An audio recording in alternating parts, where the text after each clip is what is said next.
right, welcome to the Judiciary Committee's first hearing of the year. This is Friday, January 30th, 2 p.m. And since it's our first hearing of the year, let's go ahead and introduce members. We'll start on my far right down here with good Representative Kauai. Would you like to introduce yourself? Hello, Derek Kawakami from Kauai, District 14, East and North Kauai. Greg Takeyama, Pro City. Joy San Buenaventura, District of Puna. Richard Cregan from Kona Kau on the Big Island. Dee Morikawa from Southwest Kauai and Niihau. And my name is Carl Rhodes, and I represent District 29, which you're not quite in anymore. I used to represent the capital, but now I don't. I'm in Kalihi Palama, Iwilei in Chinatown. So without further ado, we'll go ahead and get started. We do have a 2-minute time limit on testimony if you want to testify orally, so a buzzer will go off at 2 minutes, and if you could stop at that point. If you can stay around for questions, members may have questions for you at the end of that particular bill, and we'll go to questions then. So first bill today is HB 376 relating to the Chief Election Officer. It changes the term of the Chief Elections Officer to 2 years, requires the Elections Commission to conduct a performance evaluation of the Chief Election Officer within 2 months of certifying election results and hold a public hearing relating to the performance evaluation. First up, we have Office of the County Clerk, County of Maui. In opposition to the reduction from 4 to 2 years. Next we have Carmel Lim, Common Cause. Comments. Next we have Renee Arena Siracusa in support. Next we have Janet Mason, League of Women Voters. Afternoon.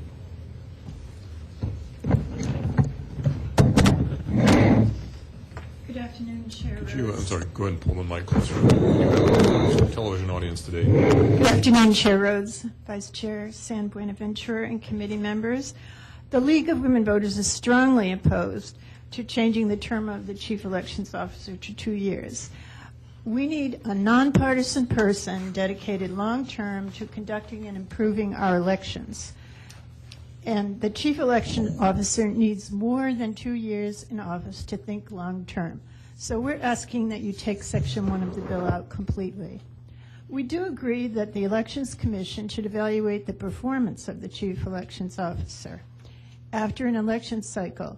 But there's a mistake in the bill as far as we're concerned in Section 5, which specifies that the performance evaluation would take place within 2 months after certifying the last election.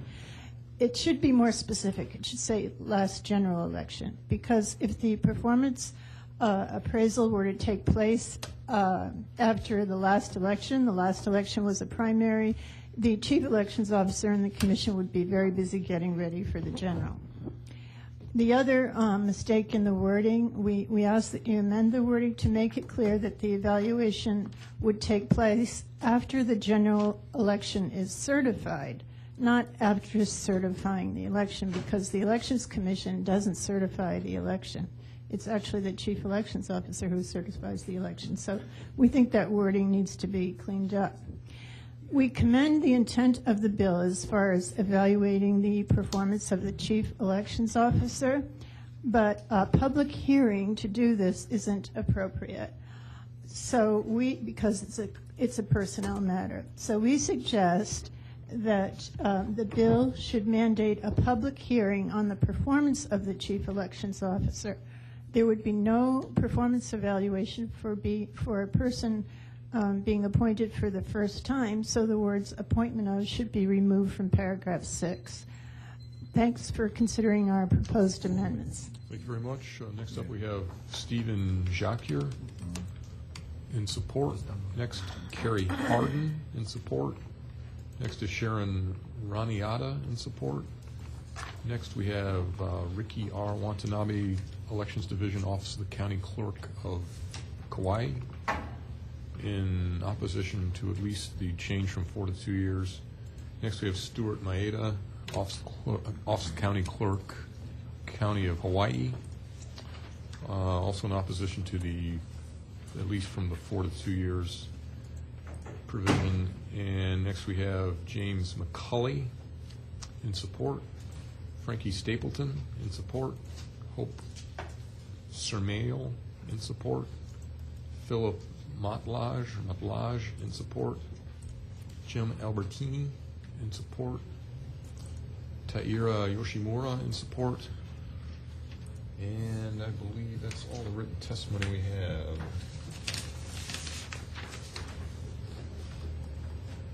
Yes. Anyone else wish to testify on HB 376? Okay. Seeing none, members, questions? Ms. Mason, would you mind coming back up? So the testimony I have from you is, I don't seem to be reading what you were reading. Did you? Oh, here you go. Okay. I did submit it. Sorry, to be here, but so you were saying there was one line, you were going on to an additional point when we cut you off. Well, first point is get rid of section 1 about the term of the chief elections officer. Understood that. The second point is the performance of. Oh. The last, I don't know what I cut you off mid-sentence. So. Oh, okay. We're saying there's no performance evaluation for a person being appointed for the first time, right? So the words appointment or should be removed from paragraph 6. Okay. All right. Thank you. Let me, if you don't mind, I'll take the sure. copy if you, just in case. Thank you. Okay, members, any other questions? Vice Chair. Yes, Ms. Mason, may I ask you a few questions? Okay. Now, Ms. Mason, when you talked about that the League of Women Voters want a long term, why is that? Well, because we think operating the elections is extremely complicated operation and needs to be adapted for a changing environment. And there's a group of employees or volunteers who are changing a lot. So we think the chief elections officer should be long-term, in part to provide stability to the conduct of the elections. And what do you propose is the safety measure for a chief elections officer who has made mistakes, such as what has happened in the past? Well, as things stand now, the Election Commission appoints the chief elections officer, and they conduct a discussion, if you will, after each election. And if the Election Commission wanted to, they could terminate the chief elections officer. Right now, they can either hire or terminate, but there's no provision for a performance appraisal. And have you seen? Oh, that's right. There is That's the point. Okay. So you support the performance? Yes, we do. Okay. In this particular case, like in Pune, where we have had, I'm from Pune. Yes. And where we find that we have felt like we have been disenfranchised. Yes. By, our civil rights have been violated, not once but twice. Don't you feel that a first 4-year term will allow for a learning curve and thereafter every 2 years? Shouldn't that be enough so that way it will allow for the kind of continuity that you were referring to, and it would allow for mistakes, but not major mistakes.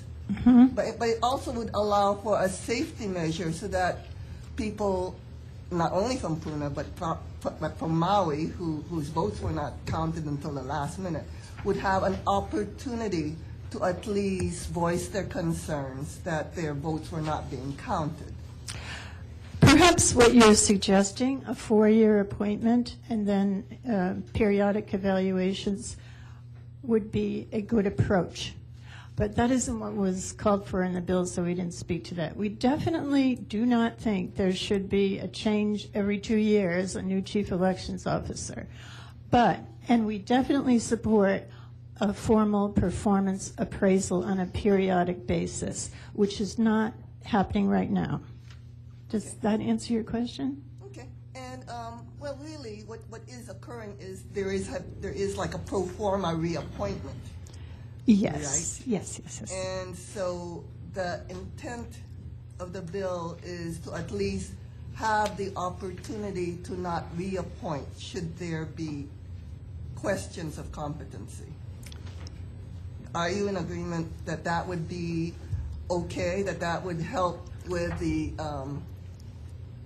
We would agree. prevent- I'm Yeah. sorry. We agree that there should definitely be a periodic review, a formal periodic review, and that's not happening right now. Okay, And so that we do support that.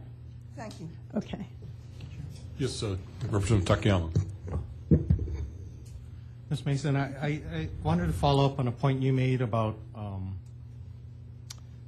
there should be a public hearing Yes. on the performance Yes. of the election officer. Yes. But there should not be a public hearing on the evaluation of the performance Right. of the election officer. Right. Can you explain to me the distinction?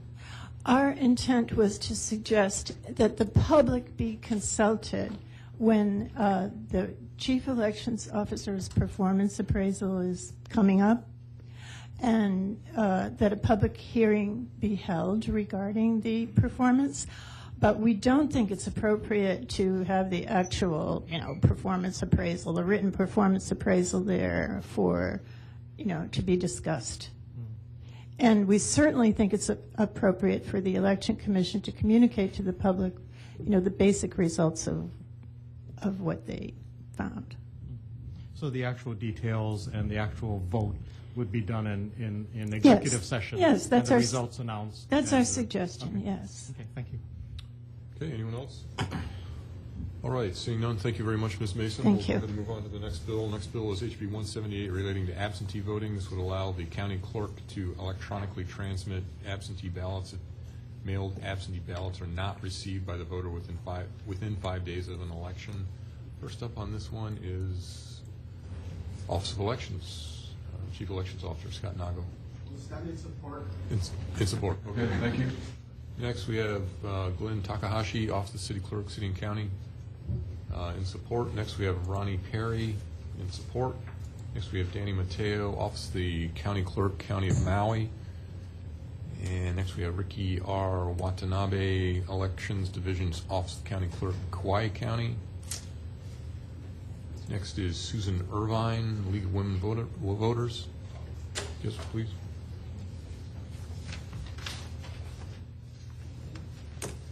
Chair Rhodes, I'm presenting testimony for Susan Irvine. The League supports this bill. We have one suggestion for a change, and that is that the wording on distribution or transmission of ballots by the clerk be changed to add the word secure. We think, electronic distribution of the ballots is a good idea, but we think it should be secure. I'm sorry, I won't ask questions yet. Go ahead. All right, thank you. Okay. Anything else? No. Okay, thanks. Let's see. That's all the written testimony we have on HB 178. Anyone else wishing to testify on HB 178? Seeing none, members, questions? Oh yeah, I'm sorry. Representative Takayama, go ahead. I had a question for Scott. No, Go ahead. if I could.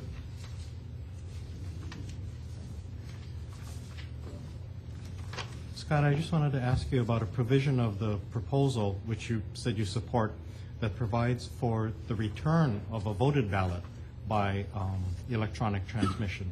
Is that done now under any conditions? Not in the state of Hawaii, but in the nation, I believe. Approximately about half of the states do that. Do you force? Excuse me. We do it now in the state of Hawaii. It's just for the uniform overseas voters. So only a specific class of voters can actually do that. They But can it's return a ballot, a voted ballot. by via electronic transmission, correct? Okay. And so I assume there are no confidentiality or security concerns from your viewpoint? They would have to waive their security rights if they were going to return it by fax, facsimile. Sorry, can you just pull the mic around to you? Thanks. So because there's no way to secure their their secrecy on the ballot if it's faxed. But that's something they agree to do.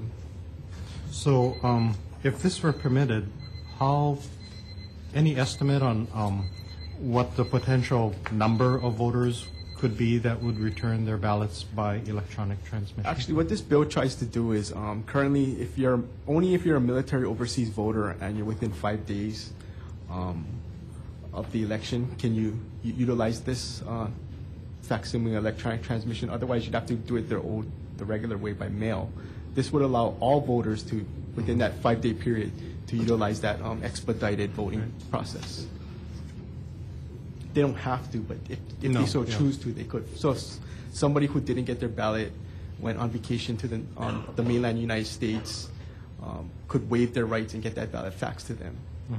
But currently under law, there's no provision for that. The reason I ask is I was wondering if there seem to be no obstacles technologically wise to receiving electronically voted ballots. Could there not be a potential for everyone to vote by electronic transmission? As far as internet or, as far as email or facsimile? However you do so now. It would have to be a certified voting system. So to just change the means of the voting would be, there's no federally certified voting for internet voting for a statewide system. So this is just done on a limited basis. This would be done on a limited basis. But by expanding it to anyone who hasn't received their absentee ballot within Absentee 5 ballot, days, yeah, we absentee. don't need any kind of federal clearance for that? No, because what it is you're going to email the ballot, you're going to vote, you're going to email it back, and then we do have to duplicate it down in the counting center onto a regular ballot and then feed it in. So it's not like you're actually voting on a ballot and mailing it in, electronically transmitting it. So expanding it statewide to everyone who wanted to do so would be At this point in time, unfeasible. it wouldn't be beneficial. Okay. All right, thank you. Thanks. Anyone else? I do have a question for you, Mr. Nago.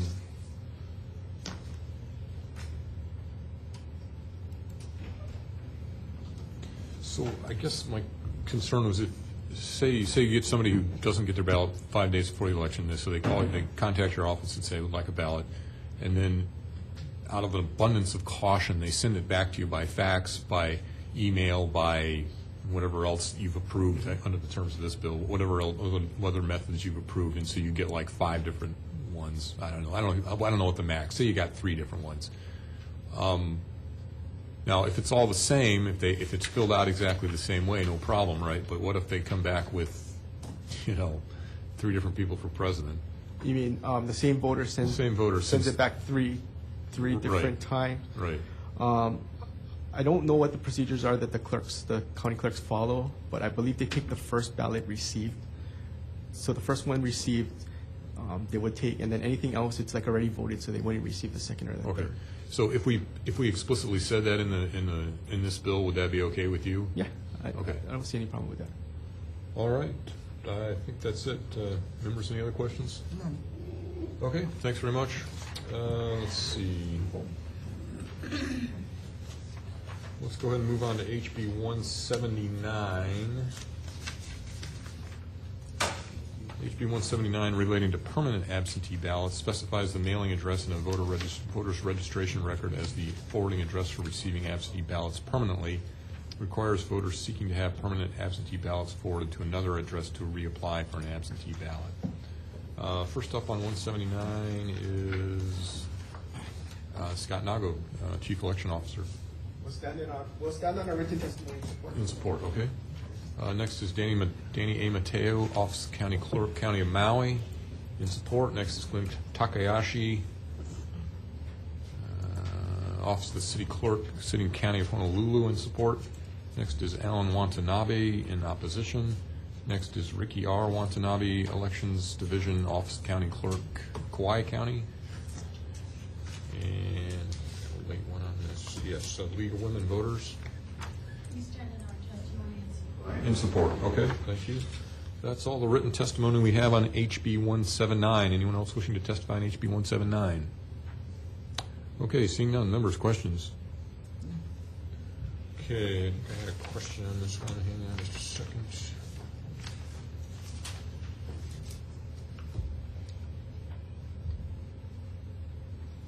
Mr. Nago, am I coming up again? The question I had on this was if the return address, or if the mailing address that's on, when you register to vote, you put down the registration place, the registration address, so that puts you into whoever's district. And then you have a mailing address. And sometimes they're not, sometimes the mailing address isn't in the district at all. Now, what if the mailing address is not in the state at all? Well, what this bill is trying to address is, we have two types of absentee voting. Right. One is a permanent absentee, where you fill out a form and your ballot gets automatically mailed to you every election. Granted, you meet certain requirements, you voted in the past, those kind of things. The other type of absentee voting is if I'm just not going to be on the island, or I'm going to be away from the state that day, I would fill out a seasonal application, where, you know, if you're going to be away on the mainland, you can have your ballot sent there. So what we're saying is, if you're going to have your ballot permanently sent to you, and you're always going to have it sent to an address on the mainland, what are the realities that you're actually a resident if every year, every election, your ballot is being sent to the mainland? Well, that's my question, because if I remember correctly, the form that you fill out has both a registration address and a mailing address. Correct. Not just for the absentee, but Yes, just, it's just to register, period. So if you don't, if the mailing address on the not the absentee ballot, but just the registration document, well, I guess they've been sort of merged now. So it's, but if it's an out-of-state address under this bill, even, I guess the default position could still conceivably be out of state, couldn't it? Well, for example, a college student, they would register to vote. They would list their residence address on the state, in state.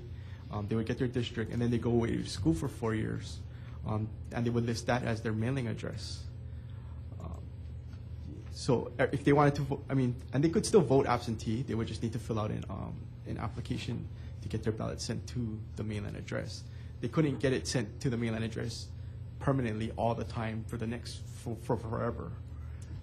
We're asking that if that's the case, you would fill out a seasonal application, so every year you would get it sent there, rather than the county sending it automatically to the mainland.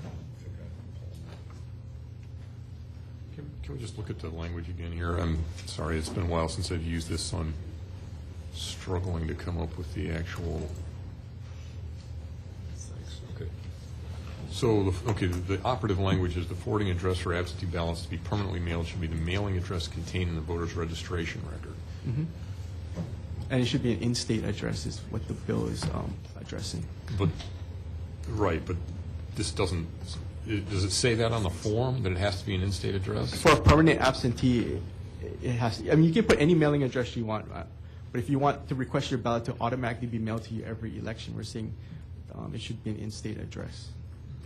Yeah, yes, I understand. I just, what I'm trying to remember is I should have looked up the form, but the absentee mailing form, it requires that it be an in-state address? No, it does not.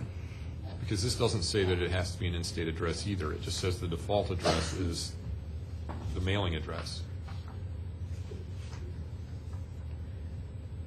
So all I'm asking, I guess really all I'm asking is if you don't mind if we make it explicit that it's an in-state address. If you don't have an in-state address, if you register to vote and the one address you put down is, the mailing address you put down is not an in-state address, then it would default to the actual registration address. And all I'm suggesting is that we make it so that this explicitly says if it's an out-of-state address, we're not going to do permanent absentee ballot. We will provide you a permanent absentee ballot at that address. Yeah, we're okay with that. Okay, all right, thank you. Sorry it takes so long to get to that fairly simple point. Members, any other questions?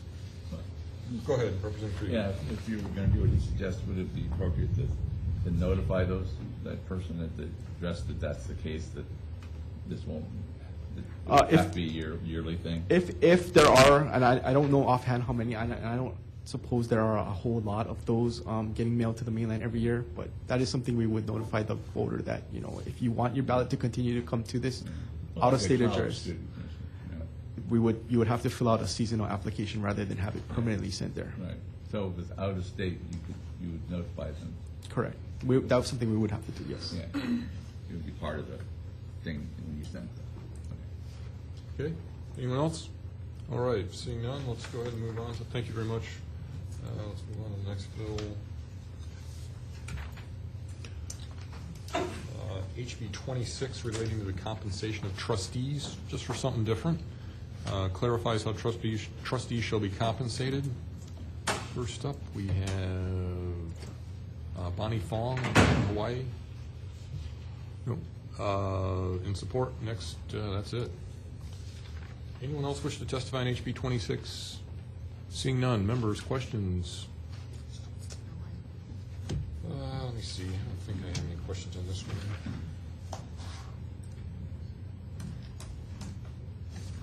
Nope. Okay, we'll go ahead and move on. Next is HB 58. HB 58 is relating to protective orders. This establishes the Hawaii Hope Card program within the Department of the Attorney General to issue Hope Cards upon request to those holding a long-term protective order with specified relevant information about the protective orders and all covered parties. Basically, it's instead of having to carry around your court documents with your protective order, it would be like a little credit card sized piece of plastic. First up on this one would be Randall S. Nishiyama, Attorney General. Good afternoon. The Department of the Attorney General supports the intent of this bill. While the Department supports the intent of this bill, we believe that rather than having the Hope Card program established within the Department of the Attorney General, it should be established within the judiciary, because the subject long-term protective orders are issued and maintained by the judiciary. Thus, there would be no duplication of services. We respectfully ask the committee to consider our comments. Okay, thank you very much. Next is Wesley Machida, Department of Budget and Finance, with comments. Next we had Edwin Flores Ala Kuola. Afternoon. Good afternoon, Chair Rhodes, Chair Son Benridge. Hi, my name is Ed Flores. I just want to make some comments, and we'll stand by our testimony and some comments that we have in our testimony. But I just wanted to point out that we have communicated with the Department of Justice of Montana, where this program of Hope Card has been implemented. And also, I have spoken with the Department of Attorney General of Idaho yesterday. They went over the bill. They took a look at it, and they said it's a good bill. They like it. There's some recommendations, and those are reflected on the second page of our testimony. What's interesting enough, how Montana has implemented this, they implemented it through a grant through OVW. Now, what the administrator there is afraid of is that if that grant is never offered, or if they don't get that grant again, that Hope Card goes down. What they've done in the Department of Attorney General in Idaho, they provide the card for free. There's no cost. And I asked her, how does they do that? They absorb the cost, because there are not terribly a whole lot of TROs with long protective orders, and we're talking about the state of Idaho. And she also, and it's in the testimony, that it takes about 4 hours a week for somebody to administer to provide these cards. And I'll leave a card with the committee, and this is what the card looks like. It doesn't, I know the bill says it shall have a picture if it's available. What's interesting enough, in Idaho, in Montana, a picture, they automatically put a picture on, and I asked them, is there any problem because this is a civil matter? And they said, well, Montana's a little interesting here. The Department of Motor Vehicle is connected within the Department of Justice, so they just download it and nobody's complained. That's interesting. And the same goes for the Department of Attorney General in the state of Idaho. They have put it on. They have had any complaints yet. They found that this works. Many people, many men, women, do not carry the protective order with them. Thank you very much. Thank you. Members may have questions for you. Okay.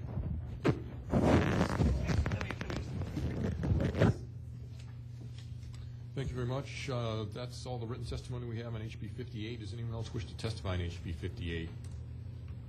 Seeing none, members, questions? Representative Morikawa, sorry. Thank you. I just had a question about the card being lost. Pardon me? Would there be an issue if the card was lost? No. The card has a date when the protective order ends. The card's lost, it's lost. They can reapply. I asked that question to the Department of Attorney General and the Department of Justice of Montana. The card can be reissued. The function of the card is if they don't carry 11-page paper with them. You know, women's purses are not terribly big nowadays, of course, right? They don't carry 11-page paper. Some of these orders go on for 10 years. We have an order that we've done through our office that's for 60 years. So this person's going to carry a paper around of 11 pages for 60 years, and through rain, perspiration, whatever it may be, there's degradation of this paper. This card, you show it to the police officer will verify it by calling dispatch, and they will verify it through what they call NCIS. And NCIS is the clearinghouse of all crime data, and it's available 24 hours a day, 365 days. So it's like a driver's license. The information Absolutely. is like what's on a driver's Absolutely. license. And Thank it you. cannot. It'll be hologrammed. There's a lot of I was protections. just worried about personal information. Yes. Thank you. Anyone else? Okay, Mr. Flores, if you could stay for a second, and could I have Mr. Nishiyama, was it, back up from Attorney General's? Was curious, I'm sure I knew the answer to this question at some point, but what's the current status of Hawaii's participation in the National Crime Information Center Protective Order file? Do we participate in that or no? I don't know.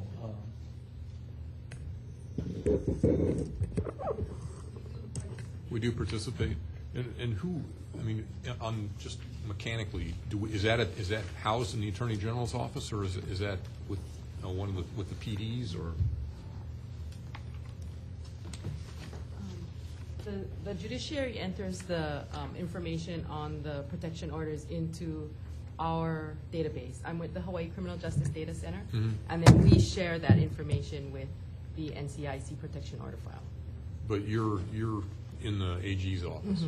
No, but now, do you also put in the information from the local courts too, or just the out-of-state ones? Oh no, this is the local courts.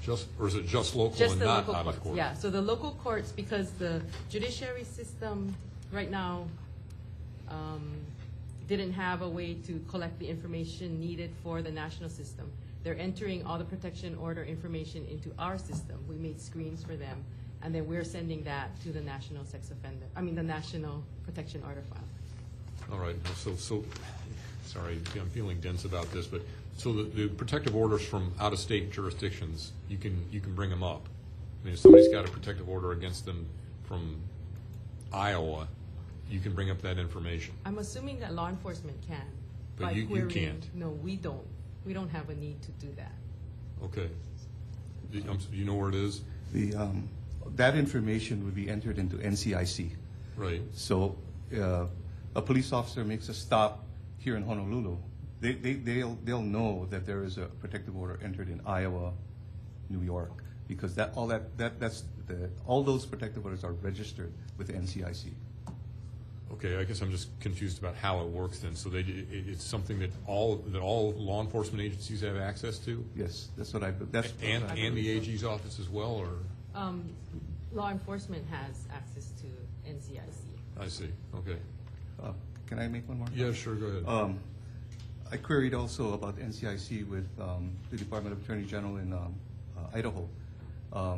What's interesting over there too is that they can make the request or they can walk in to make the request, but what they will do is also verify through NCIC that there is a protective order, so someone doesn't just walk in and say, I need a hope card, or it's just a double check. Okay, so but the AG's office, you just don't you enter the information for Hawaii, but then you don't believe that this program needs to be housed. I mean, is there a more logical place to put it? The judiciary, where the orders are granted and issued. Right. The local ones are, but what about the national ones? We were just thinking that the local ones would be there. Okay. All right. Well, we'll work on that. Any other questions? Oh, let's see. Yeah, let me just double check, make sure I've got all of mine covered here. Yeah, I'm done.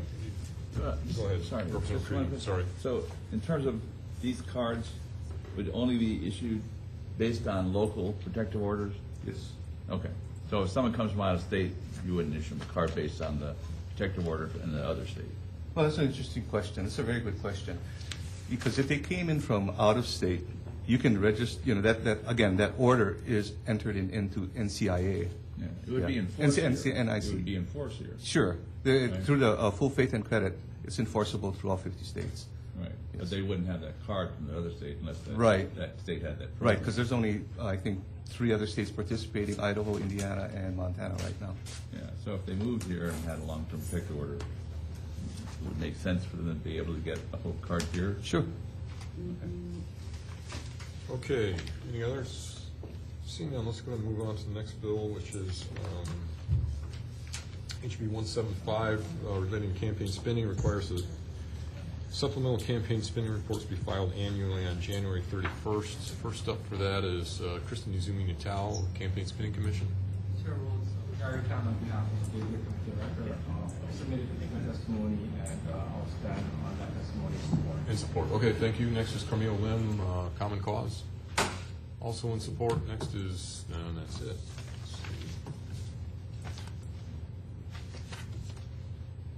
Yep, okay. Anyone else wishing to testify on HB 175? Seeing none, members' questions? I have no questions. Let's go ahead and move on to the next bill, which is HB 180, relating to lobbying contributions and expenditure statements, clarifies the requirements relating to the statement of expenditures to be filed upon the adjournment sine die of a special session. First up, we have Susan D. Yoza, Hawaii Ethics Commission. Afternoon. Thank you very much for your consideration of this bill.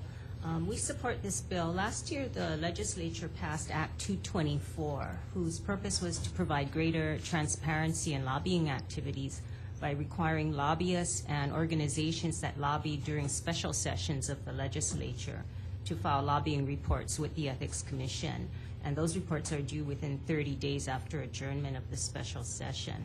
The bill before you now, House Bill 180, clarifies what we believe is the legislative intent of Act 224 by providing that only lobbyists and organizations that lobby on matters considered during a special session must file these special session lobbying reports, and that lobbyists and organizations that file these reports are not required to report the same expenditures for their special session activities on any subsequent lobbying reports that they file with the Commission. So we believe that this bill will provide greater clarity about the reporting requirements for special session lobbying activities, and we appreciate your consideration of this bill. Thanks very much. Next up, we have Carmel Lim, Common Cause, in support. Next, we have League of Women Voters. We stand on our written testimony In support. Yeah, thank you. Next is Janet Mason. I don't know personally. You support it personally too? Okay. That's all we have on HB 180. Does anyone else wish to testify on HB 180? Okay, seeing none, members, questions? All right, seeing none.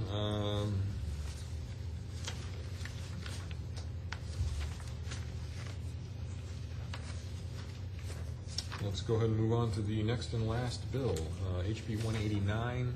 This is relating to claims against the state. It requires the comptroller to annually adjust the threshold amount for which settlements for claims against the state must be approved by the legislature, adjusted for inflation. First, we have Carol Inagaki, Attorney General. Afternoon.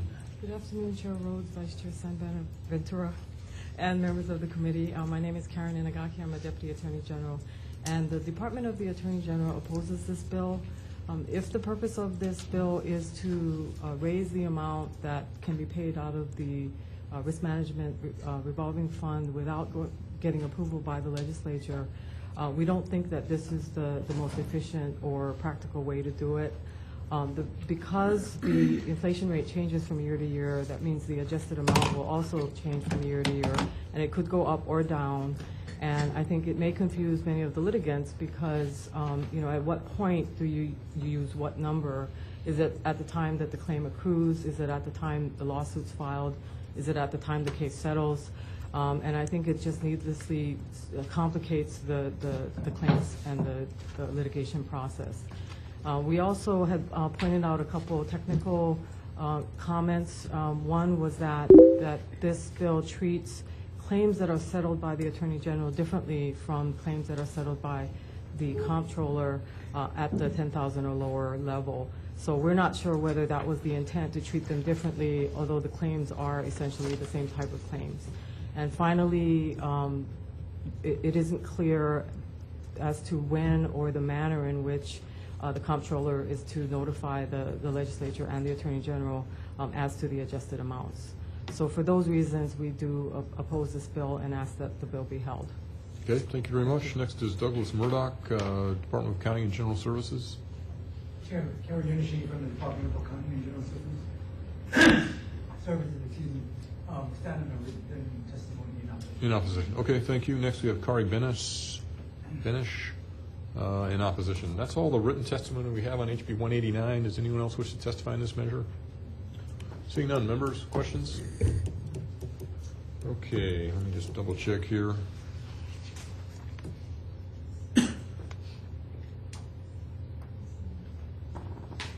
Okay, I think that's it. Well, that was quick. We'll go ahead and break for a couple of minutes for decision making. I think we have a quorum. Recess.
Okay, coming back in for decision making. On HB 376, this would decrease the chief election officer's term to 2 years and made some other changes.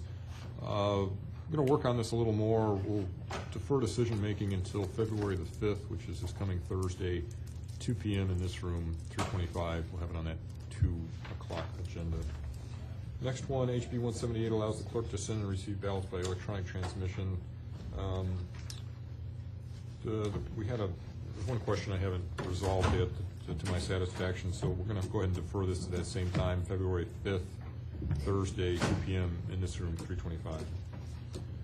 That brings us to HB 179. This is the one on permanent absentee ballots that will be mailed to the address listed in the voter's registration record. And if a voter seeks to have it mailed elsewhere, the voter must reapply for an absentee ballot. Recommendation is to pass with amendments. We want to clarify, tighten up the language a little bit on the use of the mailing address to make it explicit that you can't use an out-of-state address for the absentee ballot mailing address, and that interfaces with the application itself. So we just make it clear that you can't send it out of state. Cannot send it out of state. Questions, comments, concerns? Seeing none, Vice Chair San Buenaventura. Okay, thank you. Voting of House Bill 179, members, the chair recommends to pass with amendments. Chair and Vice Chair vote aye. Representative Bauer. Aye. Representative Cragen. Aye. Representative Hashem. Aye. Representative Kawakami. Aye. Representative Morikawa. Aye. Is Chris Lee here? Aye. Oh, I'm sorry. Representative Lee. Aye. Excuse me. Representative Takayama. Aye. Representative Woodson. Aye. Aye. Representative McDermott. Yes. Okay. The recommendation is adopted, Chair. Thank you very much. Next up, we have HB 26. This clarifies trustee compensation provisions. Recommendation is to pass as is. Questions, comments, concerns? Seeing none, Vice Chair San Buenaventura. Okay, voting of House Bill 26, the chair recommends passing unamended. Are there any noes? Are there any reservations? Noting the excused absences of Representatives Bellotti, Cachola, Nakashima, and Thielen. Chair, your recommendation has been adopted. Thanks very much. Thanks, members. Next up, we have HB 58, establishes a Hawaii Hope Card program within the Department of the Attorney General. I'm going to defer this till next Thursday, February 5th, 2 p.m. in this room here, 325. Next is HB 175. This amends the filing date for supplemental candidate reports. Actually, it doesn't really amend the date. We're all supposed to file at that time, but it's just never statutorily based before this. So this is really just a housekeeping measure. So my recommendation is to pass as is. Questions, comments, concerns? Seeing none. Vice Chair. Okay, voting of House Bill 175. The recommendation of the chair is to vote unamended. Noting the excused absences of Bellotti, Cachola, Nakashima, and Thielen. Are there any noes? So noted. Are there any reservations? So noted.